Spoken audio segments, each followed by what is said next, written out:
So all of the equipment that you need for this is, I say equipment, is stuff that you'll have hanging around the house. Scissors, a pencil so you can draw around the shape of the table. Then I've just got a water spray which you're going to pop onto the table to help the plastic stick onto the surface of the actual table itself. And then you've got these two things that come in the application kit. So you've got a smoother that you just use to help get out all of the bubbles, and a scalpel as well so you can trim around the edges if you need to. A hairdryer, which I'll show you how we use that, just to help it curve around the edges. It makes it a bit more pliable. First of all, what we need to do is measure around the shape of the table, and whenever you're using DC Fix you kind of need to make sure you've got an overhang so you can wrap it right around. So if you cut it too small you're going to end up with edges that don't quite cover, and you know it doesn't really look very professional. We want it to look nice and slick. And you just want to leave just over an inch as you're drawing around this, so you've got a little bit of wiggle room once you've wrapped it round. So now what you're going to do is just grab your scissors and we're going to start trimming it out so you've got the exact circle to work with. And then you can get rid of the roll as well so you haven't got that excess bulk hanging around. So just going to trim in like that.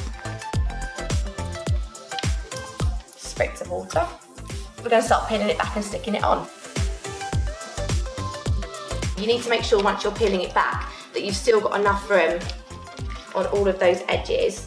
And this is where your smoother comes in. So you want to make sure you use the black side. That's just got like a felt covering on there, so it stops it. If you use the red side, you could get some little scratches. So just remember that's the side that goes in your hand. And then as you're sticking it down, you can use that smoother to just push any air bubbles towards the side. This is the fun bit now, so you can get the hairdryer out.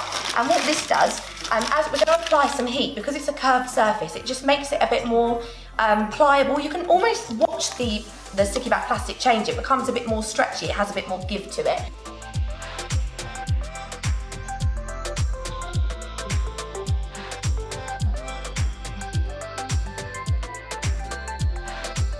That is more of a bubble than a crease, so I'm just going to pop a little hole in that to let the air escape.